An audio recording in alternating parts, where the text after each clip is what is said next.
오늘 주신 하나님 말씀은 요한복음 6장 1절부터 15절입니다. 제가 읽어드리겠습니다. 그 후에 예수께서 디베라의 갈릴리 바다 건너편으로 가심에 큰 무리가 따르니 이는 병자들에게 행하시는 표적을 보았음이라. 예수께서 산에 오르사 제자들과 함께 거기에 앉으시니 마침 유대인의 명절인 유월절이 가까운지라. 예수께서 눈을 들어 큰 무리가 자기에게 오시는 것을 보시고 빌립에게 이르시되 우리가 어디서 떡을 사서 이 사람들을 먹이겠느냐 하시니, 이렇게 말씀하심은 친히 어떻게 행하실지를 알고 빌립을 시험하고자 하심이라. 빌립이 대답하되 각 사람으로 조금씩 돈을 받게 할지라도 200 데나리온의 떡이 부족하리이다. 제자 중 하나 곧 시몬 베드로의 형제 안드레가 예수께 여짜오되 여기 한 아이가 있어 보리떡 5개와 물고기 2마리를 가지고 있나이다. 그러나 그것이 이 많은 사람에게 얼마나 되겠사옵나이까. 예수께서 이르시되 이 사람들로 앉게 하라 하시니 그곳에 잔디가 많은지라. 사람들이 앉으니 그 수가 5,000명쯤 되더라. 예수께서 떡을 가져 축사하신 후에 앉아있는 자들에게 나눠 주시고 물고기도 그렇게 그들의 원대로 주시니라. 그들이 배부른 후에 예수께서 제자들에게 이르시되 남은 조각들을 거두고 버리는 것이 없게 하라 하시므로 이에 거두니 보리떡 5개로 먹고 남은 그 조각이 12바구니에 찼더라. 그 사람들이 예수께서 행하신 이 표적을 보고 말하되 이는 참으로 세상에 오실 그 선지자라 하더라. 그러므로 예수께서 그들이 와서 자기를 억지로 붙들어 임금으로 삼으려는 줄을 아시고 다시 혼자 산으로 떠나가시니라. 아멘. 친구들, 성경 속에는 수많은 이야기들이 있어요. 근데 많은 이야기 속에서 우리 친구들이 반드시 찾아야 할 발자국이 있습니다. 누구의 발자국일까요? 성경의 시작인 창세기부터 성경의 마지막인 요한계시록까지 쭉 이어져 오는 단 하나의 발자국, 바로 예수님의 발자국이죠. 그렇기 때문에 우리는 성경을 읽을 때 예수님이 어떤 분이신지, 예수님이 지금까지 나를 위해 어떤 일을 행하셨고 그리고 앞으로도 나를 위해 어떤 일을 하실지 집중해야 합니다. 예수님의 이야기를 읽을 때 그저 예수님께서 이런 일을 하셨구나, 이런 말씀도 하셨구나, 오케이 이런 마음, 이런 자세로 성경을 읽으면 돼요? 안 돼요? 안 되죠? 그리고 반드시 기억할 게 있어요. 우리는 수천 년 전에 하셨던 하나님 말씀처럼 읽는 게 아니라 지금 나에게 하시는 말씀으로 듣고 보고 읽어야 한다는 거예요. 알겠죠? 오늘은 예수님께서 보통 분이 아니라는 사실이 드러납니다. 예수님께서 많은 병자들을 고치셨죠? 하지만 여전히 딴지 거는 사람들이 있었어요. 예나 지금이나 똑같아요. 실력 있는 의사도 병 잘 고쳐. 그거는 허준도 잘할 줄 알아. 귀신을 쫓아내도 딴지를 걸까요? 안 걸까요? 딴지를 걸어요. 아마도 사탄의 힘을 빌려서 쫓아냈을 거요. 그리고 그거는 꼭 예수 아니더라도 무당도 귀신 쫓아낼 줄 알아. 이런 식으로 프로 딴지러들이 예나 지금이나 항상 있습니다. 하지만 보통 사람이라면 죽었다 깨도 할 수 없는 일을 오늘 예수님께서 행하세요. 그것은 바로 예수님께서 폭풍우를 잠재우신 사건이에요. 제자들과 배를 타고 갈릴리 바다로 건너가고 계셨을 때예요.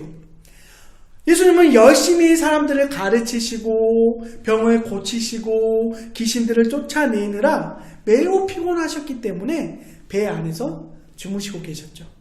하지만 갑자기 심한 바람이 불면서 큰 파도가 치기 시작했어요.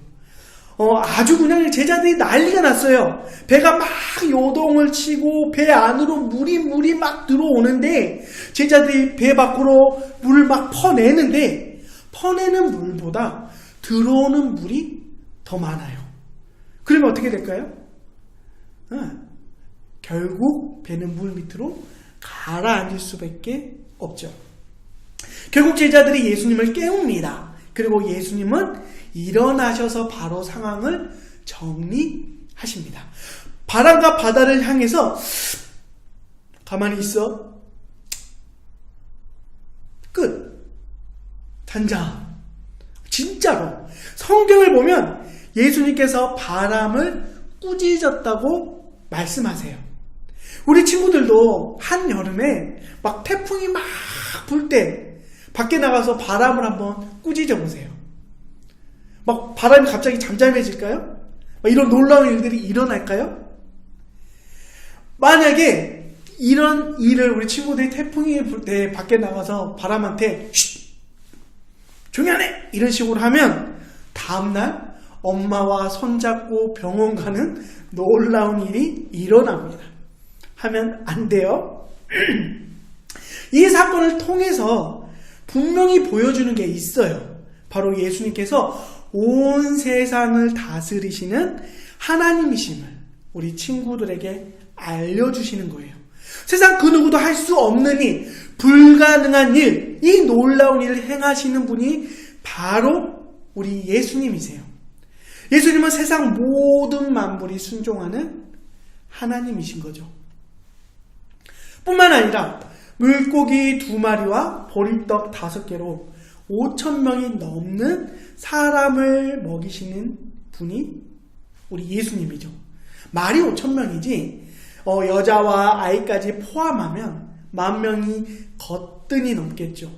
물고기 2마리와 보리떡 5개를 만인분으로 잘게 나누어서 준 게 아니에요. 만인분으로 이렇게 나누는 것도 능력이네요. 막 다다다다다다다 만인분. 하지만 예수님은 물고기 2마리와 보리떡 5개로 그 10,000명이 넘는 사람들을 배부르게 먹이셨고 남은 조각들을 모았더니 12광줄이나 남게 되었어요. 지금까지 이런 분은 없었다. 이분은 사람인가 하나님인가? 친구들, 예수님은 이 땅에 사람으로 오신 살아계신 하나님의 아들이세요. 예수님은 3년 동안 제자들에게 이 사실을 가르치셨어요. 병 고치는 방법, 귀신 쫓아내는 방법, 바람을 꾸짖는 방법, 물 위를 걷는 방법, 이런 것들은 하나도 가르치지 않으셨어요. 하나 정도는 가르치셨으면 좋았을 텐데 안 가르치셨어요. 예수님은 수많은 기적들을 통해서 하나님의 말씀을 통해서 예수님 자신이 세상을 구원하기 위해 하나님께서 보내신 그리스도시며 하나님의 아들이심을 가르치신 거예요. 예수님께서 제자들에게 물으세요. 너희는 나를 누구라고 생각하느냐? 세상 사람들은 나를 세례 요한이나 엘리야와 에레미야 같은 선지자로 생각하는데, 그렇다면 너희는 나를 누구라고 생각하니? 그때 베드로가 멋진 고백을 합니다. 주는 그리스도시요 살아계신 하나님의 아들이십니다. 역시 수제자. 이 일 후에 예수님은 베드로, 야고보, 요한을 데리고 산에 기도하러 올라가세요. 그리고 예수님께서 그리스도시며 살아계신 하나님의 아들이라는 사실을 증명해 보이십니다. 기도하러 올라간 산에서 갑자기 예수님의 얼굴이 해같이 빛나고 예수님의 옷은 빛과 같이 휘어졌어요. 그리고 이때 예수님은 모세와 엘리야와 함께 앞으로 일어날 일들에 대해 이야기하셨고요. 이 놀라운 광경을 보고 넋이 나간 제자들에게 하나님께서 말씀하십니다. 이는 내 사랑하는 아들이요 내 기뻐하는 자니 너희는 그의 말을 들으라. 사람이 아니라 하나님께서 직접 예수님에 대해서 예수님이 그리스도시며 살아계신 하나님의 아들이라는 것을 증명해 주신 거예요. 우리는 이 사실을 믿어야 할까요? 아니면 의심해야 할까요? 당연히 믿어야 하죠. 예수님은 우리를 구원하기 위해 하나님께서 이 땅에 보내신 하나님의 아들이세요. 성경 66권의 핵심이 바로 이겁니다. 세상의 모든 사람들이 뭐라고 딴지 걸더라도 변하지 않는 단 하나의 진리. 사랑하는 소단교회 친구들은 이 진리를 놓쳐서는 안 돼요. 주님 그리스도시요 살아계신 하나님의 아들이십니다. 이 고백을, 이 진리를 자신의 것으로 붙들고 살아가는 우리 사랑하는 소단교회 친구들 되기를 주님의 이름으로 축복합니다. 여러분, 우리가 살다 보면 매우 자연스럽게 두 종류의 필요가 생겨납니다.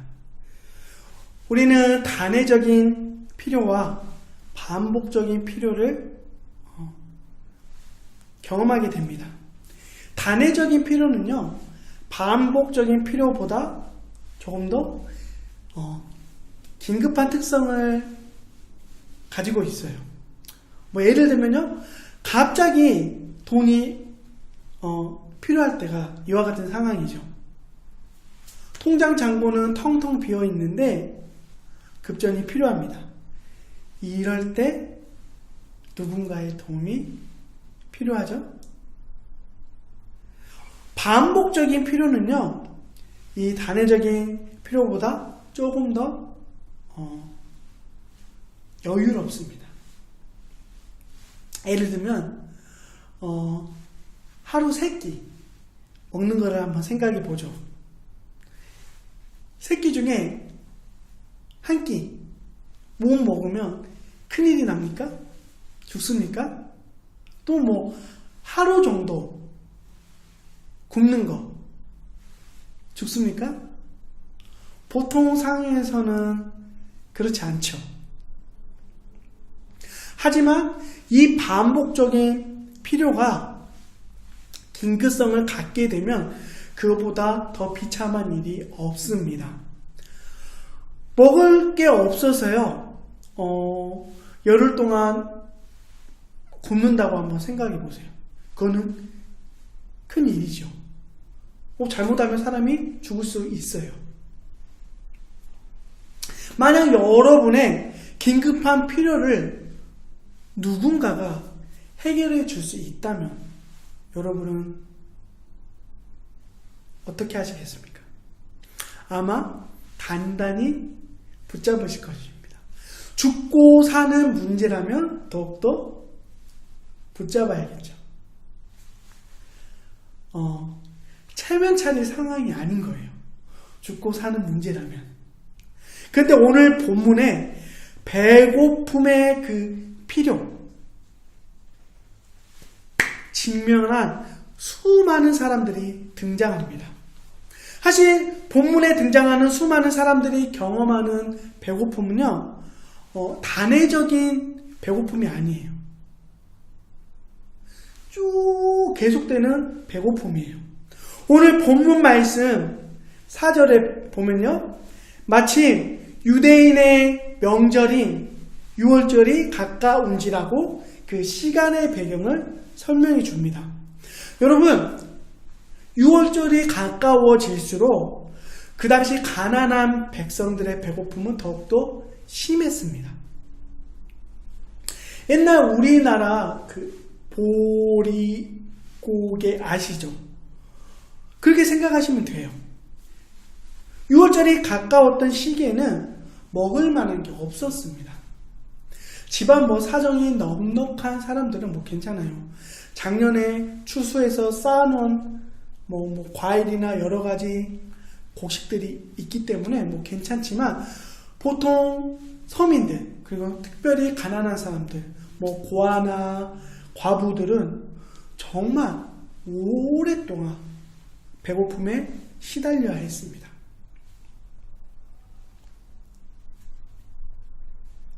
근데 이 문제를, 사람들의 배고픔의 문제를 예수님께서 해결해 주신 거예요. 사람들의 필요를 해결해 주신 겁니다.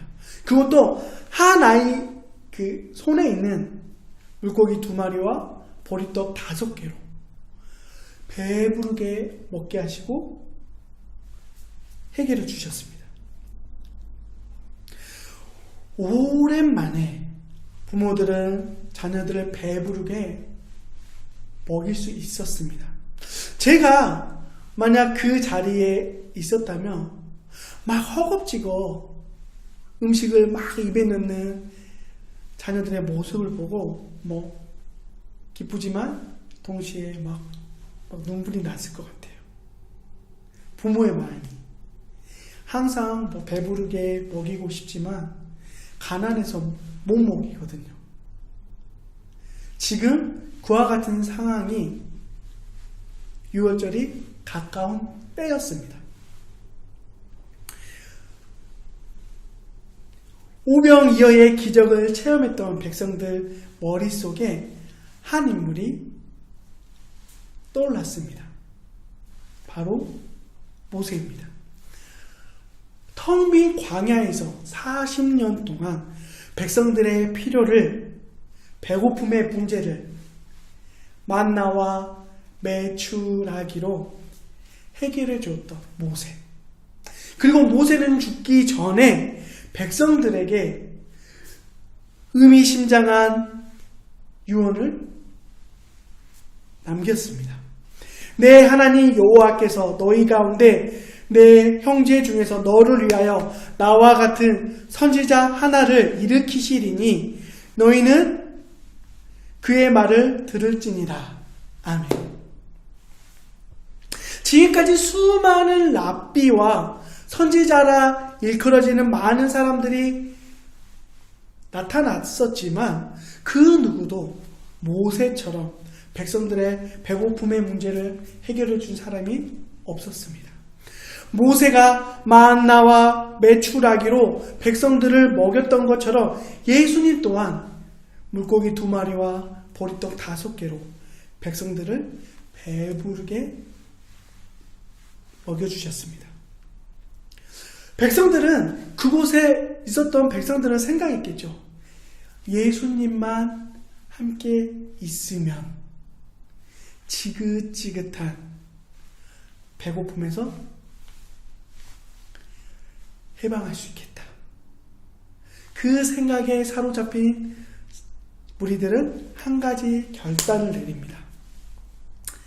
15절 보십시오. 그러므로 예수께서 그들이 와서 자기를 억지로 붙들어 임금으로 삼으려는 줄 아시고 다시 혼자 산으로 떠나가시니라. 백성들은 하나님의 말씀을 듣기 위해서 예수님을 붙들려고 한 것이 아니라 자신들의 이 배고픈 문제를 해결하기 위해서 예수님을 왕으로, 억지로 왕으로 세우려고 한 것입니다. 여기 억지로 붙들다라는 말을 주의 깊게 보십시오. 이 말은요, 한 단어예요. 한 단어. 그리고 이 단어는 기본적으로 빼앗다, 그리고 끌고 가다라는 뜻이 있습니다. 도대체 백성들은 예수님을 어디로 끌고 가려 했던 걸까요? 예수님으로부터 무엇을 뺏으려고 한 걸까요? 사람들은 예수님의 사명을 뺏으려 한 것입니다. 예수님은 이 땅에 하나님 나라를 오게 하고 완성시키고 하나님의 백성을 부르기 위해 오셨어요. 하지만 물고기와 떡으로 배부름을 경험한 백성들은 예수님을 강제로 왕으로 세워서 자신들을 위한 나라, 자신들의 문제를 해결해 줄 수 있는 나라를 세우려고 결정한 거예요. 그거를 위해서 예수님을 계속해서 막 쫓아다닙니다. 하지만 예수님은 이 사람들의 마음을 간파하세요. 너희들이 나를 쫓아오는 것은 기적을 받기 때문이 아니라 배부르게 먹었기 때문이라고 예수님은 말씀하십니다.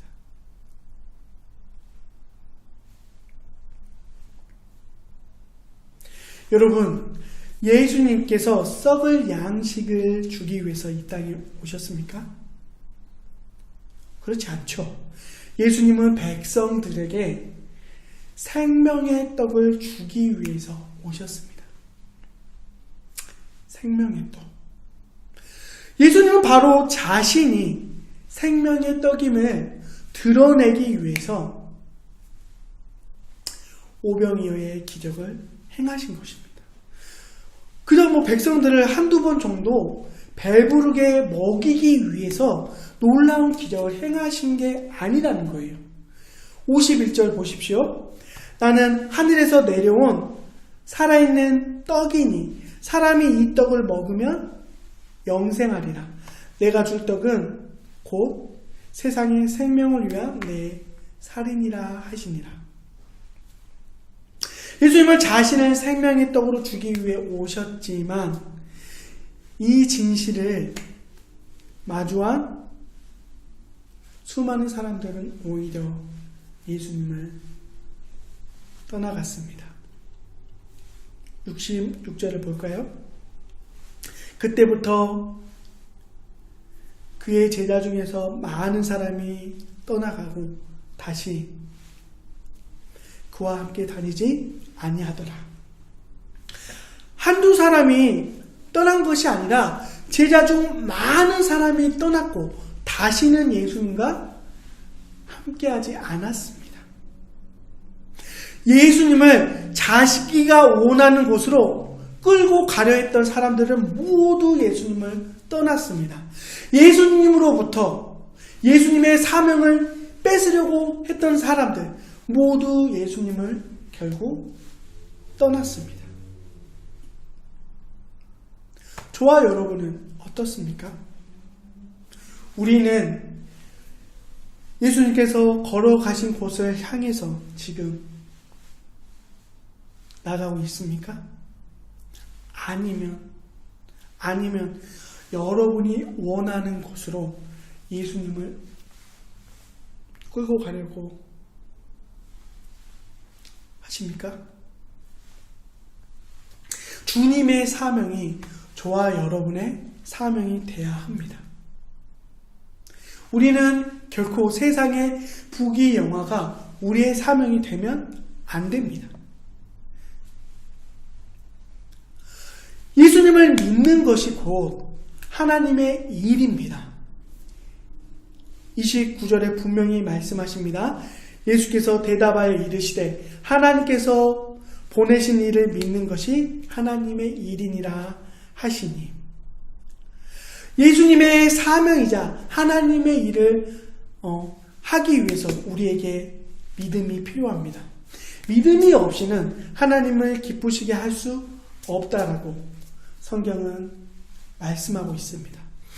예수 그리스도를 믿는 사람만이 주님의 말씀에 순종할 수 있습니다. 예수 그리스도께서 영생하게 하는 생명의 떡이라는 진리를 믿는 사람만이 자신의 인생에 이 땅 위에 하나님 나라의 통치를 선명하게 드러내고 새길 수가 있습니다. 예수님은 말씀하셨습니다.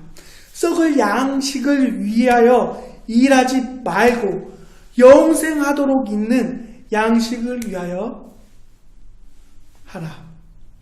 이 양식은 인자가 너희에게 주리니 인자는 하나님께서 인치신 잔이라. 우리는 썩어 없어질 양식을 위해서 아둥바둥 살아가서는 안 됩니다. 우리는 영생하도록 있는 양식, 즉 생명의 떡이신 예수님을 위해서 이 땅에서 애쓰고 수고해야 합니다. 다시 한번 말씀드립니다. 주님께서 이 땅에서 이루시고자 하는 사명이 우리의 사명이 되어야 합니다. 여러분의 믿음의 삶을 통해서 하나님 나라의 통치가 이 땅에 드러나기를 주님의 이름으로 축복합니다.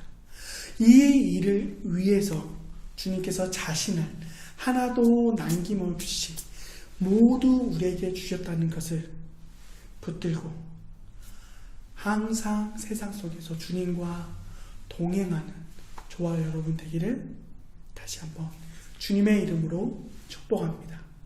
아멘. 기도드리겠습니다.